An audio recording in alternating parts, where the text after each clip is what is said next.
Welcome back to Chris and Retro. Guys, it's been a long time since I've been on here in this format, and you'll notice that there's been a slight change in my home studio. We've moved office space around. My fiance's in real estate, and we wanted to share office space at home, so when she's home, she has a place to hide from the kids. But we had to shift some things around in here, and it's actually more accommodating, probably to a more comfortable style on the podcast or on the show, and where we go from here. There's going to be a couple changes going forward. I made a decision to not do the studio format anymore, simply because it's just a matter of the amount of effort it goes into something like that. And I find that this is what better received for the type of information that we're sharing. So if the studio format is something that you want me to bring back at some point, I certainly would. It's just at this point, it made most sense for us to continue to do it in this format. But I'm on tonight. It's been a long time, and I even stopped doing a lot of the TikTok content. I do motivational stuff like memes and things on TikTok. I have, my blog is more the written side of things, and this is just the verbal, just sharing what I've learned through life, and a lot of times commentating on things. I'm going to be open and honest and authentic with you tonight relative to certain portions of my life. I'm not going to get into every single thing tonight, but I have gone through a recent stage of just real struggle, and I'd alluded to it in some of the shows over the last several months that there were some challenges going on in my life. And, this has been a tremendous season of learning, and I have a lot of gratitude about, and honestly, pain. So that may seem baffling, but I can tell you honestly, this is not just it's not a confession video, because that's not really what this is all about. It's really just more about, as fellow travelers, sharing with you what I've learned and the failures of my own pride and the failures of my behavior, and how maybe you're perhaps struggling with the same thing. One of the things that I'm challenged with is, and I may have mentioned it on a previous show, I don't recall if I did, my most dangerous days are when things are going really well. I'll fight like crazy when things suck, but as soon as things smooth out, I start getting lazy. And this was no exception to that. Life has been going very well. I got a fiance that I love very much. I've got great kids, wide range of them, at 2 to 26. I've got a granddaughter. I've got a good life. I've got a great job, a company that I absolutely love working for. I'm really thankful for a lot of things. My health is good. So what could possibly go wrong? Well, I have mental health issues. I've got depression, anxiety. I operate on fear, but at the same time, I've got a lot of controlling behavior tendencies. And with that, I can create for myself. I get lazy when time gets good, and I can become my own deity very, very quickly. And some may call it pride and cockiness. I would call it pride for sure. Inside it, I felt, always felt like an imposter as I was, working through the season, because I wanted to share a voice of help and hope, but it really became a situation where inside I knew who I really was and what I was really struggling with. And I've been struggling for the better part of a year. I found through this season, there comes a point where things start to crumble around you, and you just don't even notice it. And then things start to really crack, and things that really matter to you really start to crumble. And then you start to wake up and realize, holy cow, I really, I'm not good, and I'm not good for those around me. So I've gone through one of those recent seasons, and perhaps you do too. I mean, man, we and I'm speaking specifically to men on this because I can relate to you. It's not to say that women don't have these struggles. It's just as men, especially men, how we were raised, it's easy for us to get a situation where, we can lord over people and not pay attention to our own inventory. Well, usually how it goes for me, and what it did, this was no exception, is things are going well and I get lazy in my work.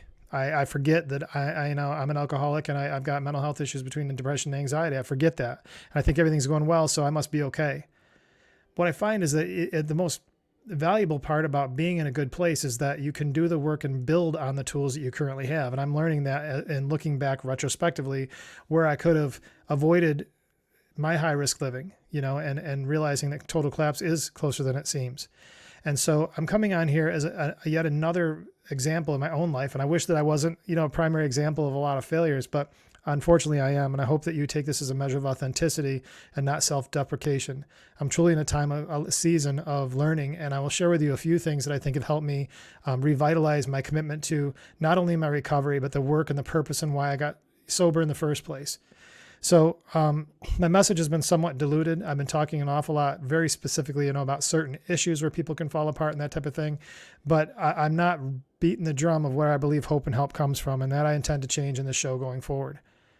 As I described, I can fall apart quickly. And so when I get lazy, which I did, and then I start becoming my own deity. The reason being a deity is a problem is because I start running diagnostics on everybody else's behavior but my own. I can run a very precise diagnostic set on anybody else's failures and anybody else's shortcomings while I'm standing there in a big pile of crap. I'm never part of my own diagnosis when I'm in trouble and when I'm really starting to have problems. And so that is a leading indicator that Chris is not Chris anymore, and Chris is really starting to fall off the wagon. And I'm not even saying even just the alcohol wagon, but just my behavior wagon and the life that I live. The alcohol wagon as well. That's another area that if I'm not diligent, I can fall off that very quickly. You know, when that happens, life, as I alluded to earlier, crumbles. And in this season, I had a very painful situation that, you know, I'm still working through. That was a direct result of my own failure of my own behavior. And as it was going on, my diagnostics never included me in it. But it had to come to a place where I had a crossroads that I had to face, and it was either going to be change or who knows, it's over. You know, I've got a massive problem in my life that I now have to deal with. So I decided to change. And I decided to change sincerely and not verbally. So what are some of the things that have gone on? Well, I don't expect anybody to, when you're making big moves in your life and you're saying, you know what, my behavior is inappropriate, it's unacceptable, and I need to move forward. I need to change this behavior because it's not who I am, or it's exactly who I am. It's exactly how I was behaving, but it's not what I find to be consistent with the reason why I got through the bad times in the first place. It's not the purpose that I was called to be. Chris has a lot of things, and I speak third party, but you may have your own things that you're behaving in a certain way that are not allowing you to be aligned with why you were made in the first place. And that's exactly where I got. I was not aligned with who I actually can be, what I'm capable of being, and where I'm going from there. Now, one thing that you'll find is that I think one thing that we fail when we're working with other people that are in similar situations that I was just recently in, or I'm coming through right now, or others that you know that are really in the pit of some serious struggle. I think we're tempted to make them feel good about themselves, so they keep fighting. And one of the things we'll say to them is, you're special. Well, I don't know about you, but if somebody tells me I'm special, I have no freaking clue what to do with that. Yay, good for me. Give me a sticker, but I can't do anything with that because so what if I'm special? There's nothing tangible I can do about this. But I can tell you what resonated with me is saying I'm capable. Because being capable, of course, you're capable. However, in certain stages in your life, you might not be able. And I'll explain why the difference is. I could have within me the capability of getting something done. The timeline may be vague, but it's capable of doing it. There may be a lot of tools I have to deploy to do it, but I'm capable of doing it. But maybe in my lowest depression or anxiety, or the absolute recognition of my own failure over years, I might not be able, and it might be crippling. And therein lies the notion of fellow travelers and why it is so important that we invest in each other's lives. You know, I got a dear friend of mine. We kind of co-sponsor each other. It's a weird situation. I mean, I'm not an AA loyalist. I'm not against AA. I just don't really, I'm not involved in it heavily. So as a result, I've aligned with a great friend of mine. And we sort of co-signed each other's co-sponsorship, so to speak. And what we found is that even if we're both having a bad day, we're sharing the situation, and we're co-travelers, fellow travelers, and we're working on this journey together and getting better. And what was interesting is, as I was going through my hard time, he was going through an equally hard time, an equally challenging time with some of the thinking he was having and some of the hard time he was having with anxiety and things like that. So when his days weren't so great, or even if both of us were having a bad day, we would just acknowledge each other's role in the situation, invest in each other's lives that way. And by investing and by giving of ourselves and what the tools that we had left to the other person, we were able to get to a place where we were stronger, and both of us are coming out the other side with a revitalized and reinvigorated commitment to not only our purpose, our view of what our higher power God is and how powerful he actually is, and what our calling is as soldiers of that mission. Now, I'm not on here to be an evangelist. I'm not here to, channel is definitely not going to go down that road, but I am a Christian, and that's a huge part of my life. And when I'm not aligned in that area, I'm an utter failure, because then I become God to myself, and that's an absolute mess. But I do know this, and I profess this wholeheartedly. No matter what your belief in God or otherwise is, we tend to isolate when things suck. All of us. Because we get overwhelmed, we don't know what move to make, so we isolate. I would suggest that's the worst thing you can possibly do, is isolate. I isolated different ways. I isolate in anger. So I get afraid. Like I start projecting circumstances as being the worst possible scenario because it's one crumb of a situation. I can burn everything down because I'll whip up a whole hoopla about the situation. And I'll create a marketed environment of this is how it's got to be, so that all around me know that this is how bad this has got to be. And when it's actually not that bad, now what do? Well, my fear and my anger were my insulation. I put this buffer between me and the circumstance, so I protect myself with this anger because somehow, angry Chris is somehow better than Chris that's humble before a process and just accepts situations as they are and not exactly as they have them be. For me, I've learned a lot this season. I wish that I could have learned these lessons without having to go through pain. But as the Serenity Prayer says, on the backside is that, we want pain to be that pain can be our pathway to peace. And oftentimes I've found in my place, peace has come through pain, because what it does do is it forces me in this place to accept my circumstances just as they are, recognizing that in no circumstance is what am I going through out of God's control. My life is exactly as it's supposed to be at that given time. And when I can come to that place that I understand that to be true, I can get through just about anything. Now, it doesn't mean that it doesn't hurt, but it does mean that I can get through it if I course correct as the pain is calling me to correct. And I certainly have had some correction to do this season. Now, I hope and pray for, revitalization of all the things in my life. But the only thing I can control is what am I actually doing as Chris? Am I going to be true Chris, authentic Chris, the person that's capable and has a purpose and was called at birth to go out and help others and help them find hope and help them find their journey, and do it through a variety of formats. And I believe this is bigger to me than just a channel. This is a work, and I had to pull away from it for a little while so I could reorient my thinking and put myself back in a place that I was being authentic with you, that I was course correcting my own life and choices, and I was understanding my circumstances exactly as they are. You're capable of getting through anything. It takes some self-reflection. Sam, she has wrote a piece a couple of years back ago that's one of the most powerful pieces I've ever written. Powerful pieces that I've ever read, because I know her and I know her journey and some of the things that she's gone through. And she's been on the show here and she's been on other shows and she's talked about some of the things she's gone through. And it's honestly, if you want to talk about what trauma does to a young woman, she's definitely had that. And it's actually quite awful if you get to know her. Not awful to meet her, but awful to understand what she's gone through. Her piece, Weeping Reflections, is a powerful piece that she wrote actually while she was in a hospital.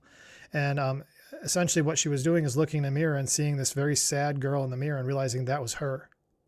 And realizing that the reason that girl was so sad was not because of what other people did to her, but what she had done to her. And that she was making commitments to that girl in the mirror that everything was going to be okay. It just come out of the mirror. I got you. You're okay. But she was reflecting on her own role in her own life and her own calamity. And I found that to be so unbelievably powerful. Well, that piece was picked up by, we were involved in a art show at the RIT City Art Center, and a bunch of photography students picked up a bunch of subjects, and Sam happened to be on it by being one of the subjects because of this blog post that she had. And they did a remarkable photo with her and some graphic design along with it. And you can find that on my chrisandretro.com website under the iBlock Chronicles blog. You go under there under Weeping Reflections, and I'll put the link in this video. Under Weeping Reflections, you'll find an absolutely powerful piece. But the reason I bring that up in this video is because as I'm going through this thing, if I'm looking right now at the camera on the wall, I actually have the portrait and a canvas on the wall here. I'm looking at it right now. And, I live with this picture here every single day. And yet this most powerful message from somebody that I love and trust wasn't actually relevant to my life in terms of looking at my own situation. And so what I've learned today is that if I look in the mirror at myself and I start realizing that I'm the perpetrator of most of my own pain, then I can understand exactly where my inventory has to come from, And then I can also understand that I am capable of getting through that. Sometimes I'm not able to get through it, and I need a fellow traveler to help me understand the nuances of how to navigate out of it. I'm certainly capable. I just need a little strength sometimes out of it. And it starts with looking at where the actual inventory is that you should take, and that's you. Look in your own mirror. And so it was powerful for me today as I was considering doing this video, and I wrote another piece about this as well. I did a post about it, but I would encourage you, to say this. This was not a confession video. It's just an acknowledgement that I'm a human being and I am a person in recovery and I have challenges and struggles too. And when I come on here, I'm not speaking from a position of authority. I'm speaking of a position of understanding. I'm your peer. I'm in it with you. You know what I mean? And so I really was in it recently, and I've learned new lessons. Probably not new lessons. I reinvigorated the lessons that I had known, and I looked back at some of the tools. I actually read back through some of the early writing that I had done, actually some while I was incarcerated and some outside, as the tools that I was using early on in my recovery that I built from back on September 11th of 2017. What was my opinion then? And I find that by pulling from that into today, I found the same strength from that same type of concept. And what I know for sure is this, that the person I need to fix first is me. And I can be sad and hurt by other things. But if I'm not fixing me, I'm the perpetrator in just about everything around me. And so if I want a life of peace, I have to recognize two things. I'm the start of all my problems. And secondly, there's a God that loves me enough that he takes me back every single time, even though I kind of wandered off. And when I come back, he's like, told you so, Chris. You're going to try not to do that again next time. But guys, if you're going through this and you're struggling, first, find somebody that you can connect with. That, sponsors, whatever it is, I don't care who it is. Find somebody you can connect with, you can actually have an honest conversation with. Don't pull punches, don't lie, don't shade, don't be anything but what actually you are and what actually you're doing. Come clean, lay it on the altar, as they say. That'll be a good start, because what you need to do is shed all those dirty clothes, get them off you and take a shower. Then once you're back there and you're cleaned up, now you can start doing the work to make sure you don't keep slipping in that same mud puddle. I really appreciate you guys staying faithful to the channel. Sorry for the content being so long and the distance in between. You'll be seeing more content again as my confidence grows back, and as my commitment to this work is sincerely ignited. I hope you understand from the message I'm sending to you today that I believe wholeheartedly in what it is that I'm saying. I just don't want to be hypocritical when I'm saying it. So I want to make sure that I was making sure that I was oriented correctly before I got on here, and I believe I am at this point. So guys, please stay tuned here, like and subscribe and share. I'd love to hear your comments. Just curious, what you think of this message, and if it's something that helps you. Are you struggling? In this time of year, I know a lot of people that are struggling. If you're struggling, don't isolate. Find somebody to come with. Start with, if you find your world falling around you, it's falling all over the place, and you start saying, well, they're doing this to me and they're doing that to me. Look in the mirror, see what you can do to fix you today. Start there. That's always a start, and it's that you are always available to you. You don't have to, the rest of the world might not be fixable right now, but whether you're in a jail cell, prison cell, bathroom, or a freaking church, you can take care of yourself now, and it can start absolutely immediately. The minute that you start fixing yourself is the minute that you're already on your path forward. It literally can change in 1 minute. It can change that fast. It's about commitment. Are you changing? Are you turning now? And are you not looking back? I can tell you, for this guy looking at you in the camera, that's 100% what I've done. And I'm finding great joy in it. It's a good work, and it feels good, and it gives me more energy than probably most things in my life. So I encourage you to try it. It's worth it. Thank you guys so much. I appreciate you very much for tuning in here, and I will catch up with you soon. And between now and then, please, by all means, stay out of trouble.